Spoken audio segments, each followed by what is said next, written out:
Defending OT or ICS environments does not have to be difficult. It doesn't have to be hard. And we can do it by just mastering the fundamentals. And that's what we're going to talk about in this video.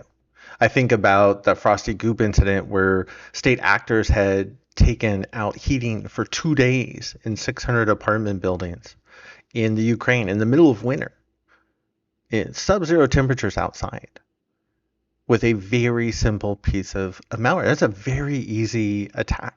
Or I think of Jaguar Land Rover, right, where they had all of their factories shut down for over 5 weeks before they were starting to get back into production, not only costing them $2 billion, but also putting 200,000 jobs at risk. Or when we look back to 2017, where we had the Trisis incident, that's where state adversaries had taken control over the safety systems at a petrochemical facility, where there could have been an explosion created by a cyber attack. Or in 2024, where we had an explosion at a petrochemical facility in the United States, where those same actors from 2017 were trying to get into this environment. And yet there's no evidence whether this was a cyber attack or not, because we don't have the information. There's no network security monitoring or any type of monitoring taking place from a cybersecurity perspective in that environment. And so as the number of attacks continues to increase, whether they're impacting IT or OT, that we have to be able to take the basics, the fundamentals of cybersecurity, and apply them in our OT or ICS environments to help secure them. And we can reduce the vast majority of our risk just by applying those basic fundamentals. Now, why aren't we doing it already? Like in a lot of environments, it's a lack of awareness or education. Right? Owners and operators in this environment, sometimes they still don't see themselves as targets. Or maybe they realize they need to do something, but they don't know where to start.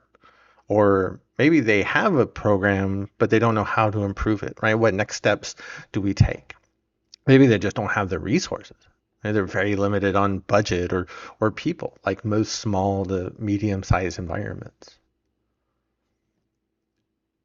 So when I look at those issues, and that's a big part of why I share on LinkedIn and YouTube, right? That it doesn't have to be complicated to protect these environments. We can keep it very simple. We can keep it very practical.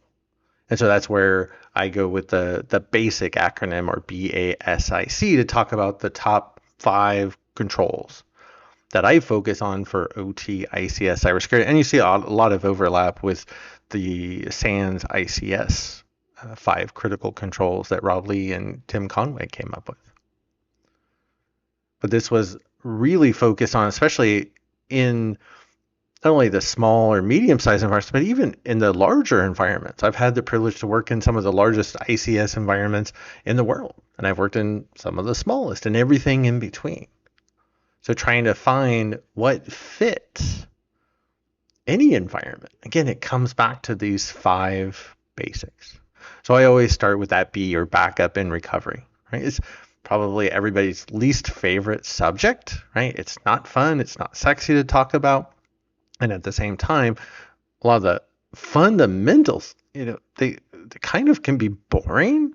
But when you think of, I need to be able to restore the environment, I need to get back up and running, I need to do it in a safe manner. How are we going to do that? And a lot of that comes from backup and recovery, because every environment's going to get hit, whether it's in OT or the IT environment that supports OT operations. Like in Jaguar Land Rover, right? We saw them, again, their factories were down for 5 weeks. They obviously had issues with their backup and recovery strategy. Otherwise, they would have been back up and running a lot sooner.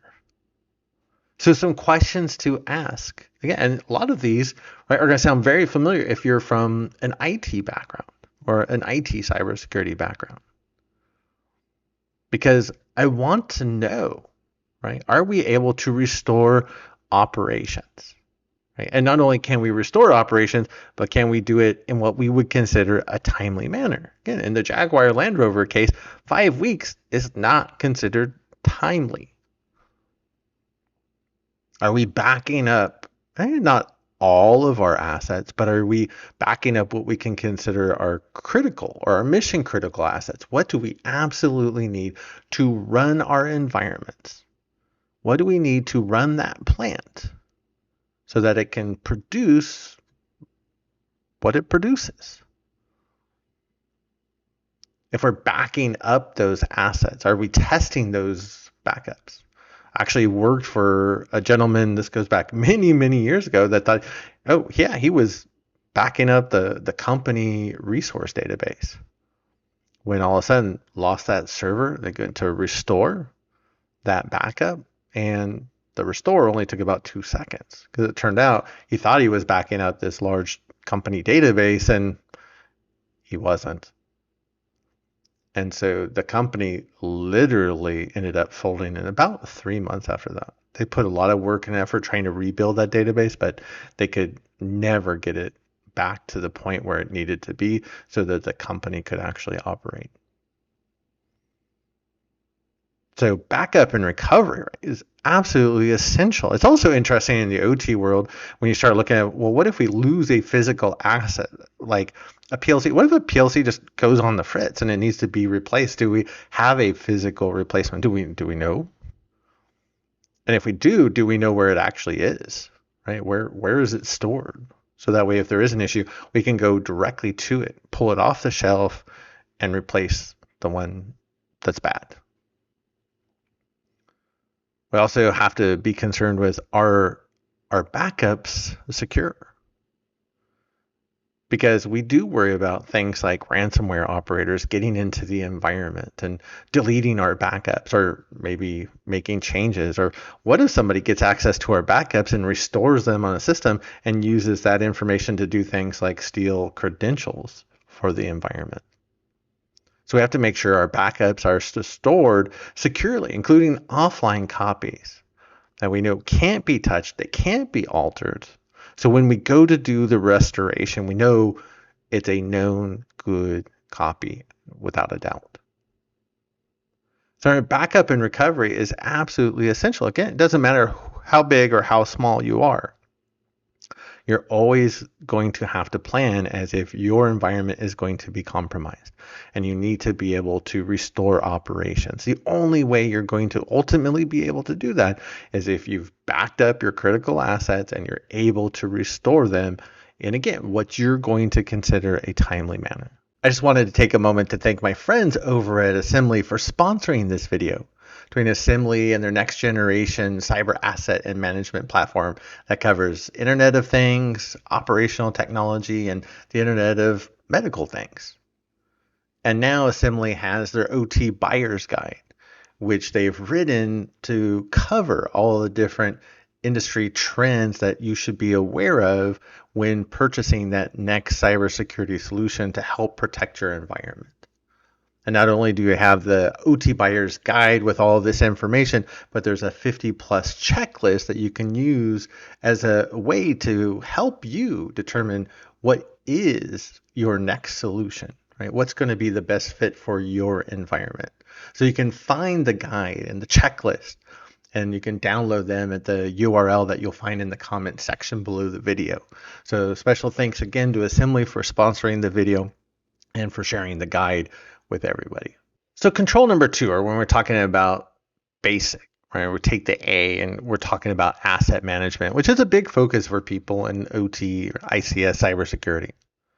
I do know that when I go into a lot of environments, and again, this doesn't matter how big or how small, that this is the look, right? The wide eyes I get when I ask for a copy of the asset register.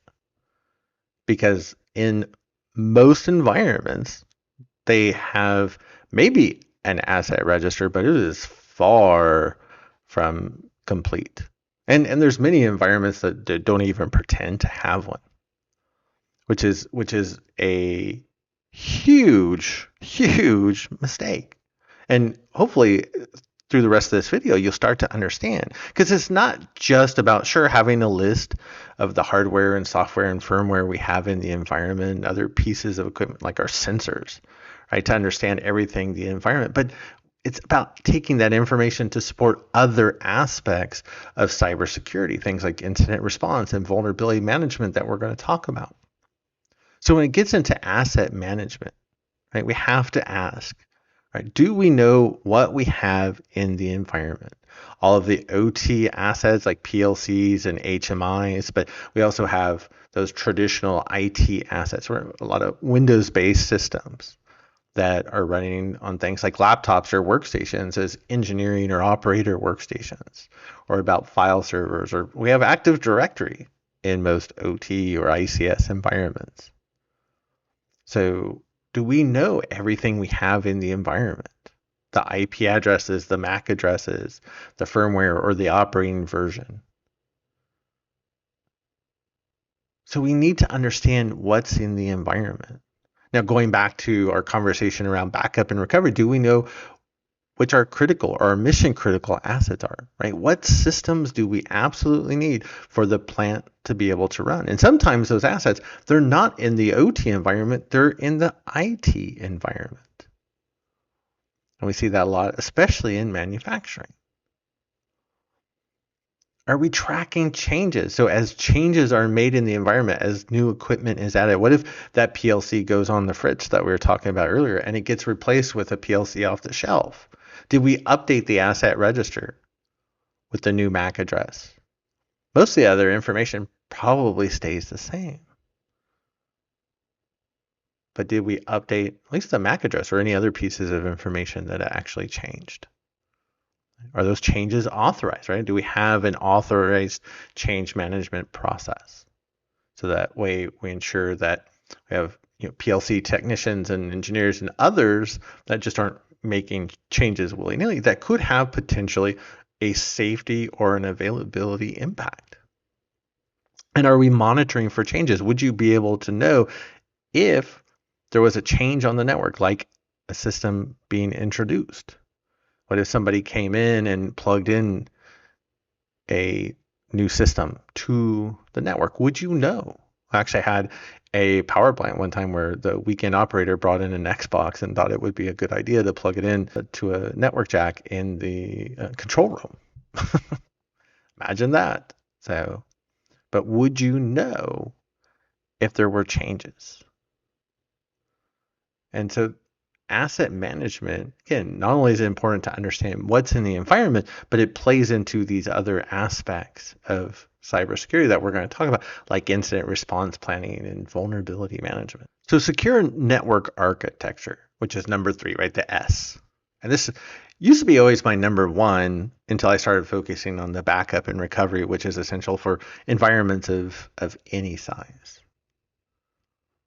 But you look at making sure that the OT network is architected, right, from a network perspective, securely. Meaning, right, I think back to there was a blackout in the Ukraine in 2022, which was caused by, of course, the Russians. And this is where they gained access to the IT network. And I don't think it's been publicly made available that they found a bridge between IT and OT. So somehow, right, the Russians have moved from the IT network into the OT network, and they just use living off the land techniques. They moved from Windows machine to Windows machine to Windows machine to where they found a web interface, just like you would find in any IT shop, where they could log in. Well, that management interface, that website, actually gave them access to the controls, the GUI or the HMI, the human machine interface, that allowed them to turn off the breakers, which resulted in the blackout, right? Turning the power off. And then they went ahead and wiped the machines. So if you went and tried to get on that computer, of course, the computer no longer exists and you have to rebuild everything from scratch. Meanwhile, your customers have no power, right? There's a blackout. So I think of, how are the attackers able to move, sound like very easily from IT into the OT environment? Now, if we have a firewall between IT and OT, is it configured as restrictive as possible? But then we always have to assume an attacker does get into OT, so we have to further segment the OT network to slow down the attackers. Let's stop making it that easy for them. So we can ask ourselves, do we have that firewall between IT and OT, and is it configured as restrictive as possible? Or is it just wide open? Do you have an IT OT DMZ, right? That DMZ that sits between the IT and OT networks that you see in more medium-sized to larger environments? And do we have that further segmentation in OT, breaking down the network into smaller parts or what we call zones based on the ISA or IEC 62443 standards? And one thing that I think is a big miss, because even if a lot of shops don't have the resources to perform network security monitoring, they can still watch the firewall activity. So you have that firewall between IT or and OT or the DMZ firewalls. Watch those firewalls, not only for the allowed traffic and make sure, right, that is this all supposed to be allowed, but what's being blocked. I've actually found state adversaries environments by watching firewall traffic and investigating the blocked traffic to see where's this coming from. Because if you're seeing blocked traffic, it's either a blocked process that could be an operational or potentially a safety issue, or yeah, every once in a while, it could also be a cybersecurity issue. You could have an attacker in the environment. So keep an eye on your firewalls. So our fourth control is around incident response planning, the I. And I think this is a big miss for a lot of environments, especially when not paying attention to what's going on out in the world, or especially with environments like yours. And what I think about a lot when it comes down to incident response planning, I think of the port of Nagoya, right, which is the largest port in Japan, where they were down for upwards of 10 days. But what had happened was a ransomware attack had taken out the IT network.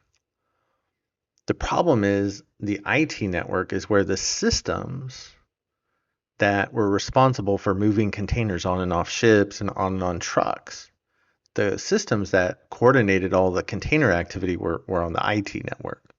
And they went poof, right, when the entire environment burned down.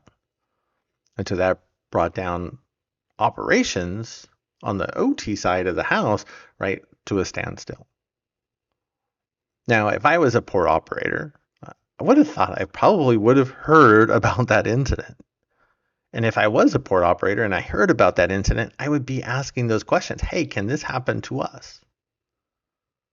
And if so, what do we need to do to prevent it from happening from us, for us? And yet there was a group that was responsible for running 40% of the ports in Australia. 3 months later, they got hit with almost the exact same scenario that could have been prevented. And there's no way they didn't hear about this incident. Or if they didn't, then there was a really big mistake on their part, because they were definitely asleep at the wheel. So when it comes to incident response planning, right, a lot of times we have conversations around things like, do you know who to escalate issues to, whether internally, or do you know when you need to bring in outside help, when you call a Dragos, a Mandiant, or some other company to come in, right? Get that expertise to come in and help you. Do you know when to consider disconnecting IT from OT? Do you even know how to, right? Which data center would you go to? What cable would you pull? Do you know, are there any safety issues, right, if you were to do that? So can it be done safely? What's going to happen to operations when you do that? So those are all questions you need to have answered before something bad happens. And then again, it's not just those kind of typical questions, but also, yeah, are we monitoring for other types of incidents that occur, especially in environments just like ours? If I'm running a port, then yeah, and I see the port of Nagoya activity, yeah, that really hits home, and I should pay attention and ask again, can this impact us? And if so, what can we do to prevent it from bringing us down? That's really a big part of incident response. There's a lot more there. So things like doing tabletops and you know, a lot that's involved, but those are the main questions I'm going to ask when I go into, looking in these environments. Again, mostly, are we paying attention at what's going on around in the world, what's going on in the world around us, especially in those environments just like us. And lastly, we're going to talk about the C in BASIC for continuous vulnerability management.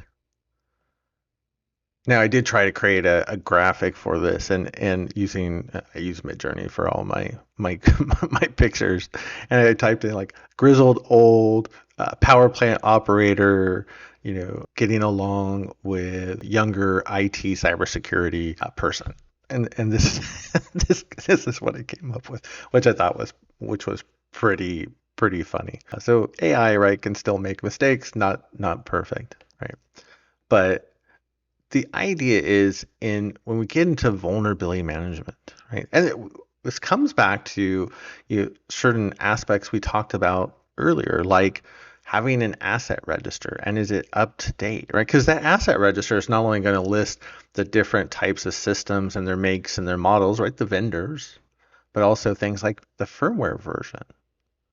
And so we can use that to determine, hey, is there a vulnerability that we need to be aware of in this system? But most importantly, once we know there's a vulnerability, we have to determine, do we need to address it or not? And the best people to be able to address that, it's not the cybersecurity folks, it's the engineers, it's the plant operators, right? It's the people that understand the physics of the environment and how it operates. And so it's really up to them to determine, hey, are we going to fix this now? Because that vulnerability could impact safety or result in an operational outage that would be significant and could potentially shut down the company. Yeah, that we want to address those right away. Or is it something that can wait for the next maintenance window, whether that's in 6 weeks or 6 years or somewhere in between? Or maybe understand, with that vulnerability, right, there's no impact to us in our environment, so we're not going to address it. So vulnerability management is also one of those aspects in OT cybersecurity that's very different than IT. But again, it doesn't have to be more complicated than it is. It can still be simple, straightforward, but we have to make sure that the right people are in the room making those decisions. Because none of us wants to end up like Jaguar Land Rover, not to pick on them, right? But maybe I am picking on them. Nobody wants to end up like that. I don't want 200,000 people's jobs at risk. Right? We don't want to be that petrochemical facility in 2024 in the United States that had that explosion, and that we don't have the information required to tell, was this a cyber attack or not? We don't know. Again, defending our OT and ICS environments, it doesn't have to be hard. It's the whole point of the BASIC acronym. Right? Backup and recovery, asset inventory, secure network architecture, incident response planning, and continuous vulnerability management. If you want to look at the next 5, I also have another cute little acronym for START. Right? So secure remote access, training and awareness, risk assessments, real-time network monitoring, one of my favorites, and teamwork, another favorite. And so we'll cover these in a later video. But if you can focus, especially on these 10, but even just getting started on those first 5, you can greatly reduce your risk. And the nice thing, especially with those first 5, is that those controls, they cost relatively the least compared to everything else you're going to work on. So remember, cybersecurity doesn't have to be complicated. It doesn't have to be hard, right? We can keep it simple to be able to defend our environments from attackers and keep everybody safe and keep the environment up and running. So thanks for watching. And if you enjoyed the video, go ahead and like the video or subscribe to the channel, and I'll see you in the next one.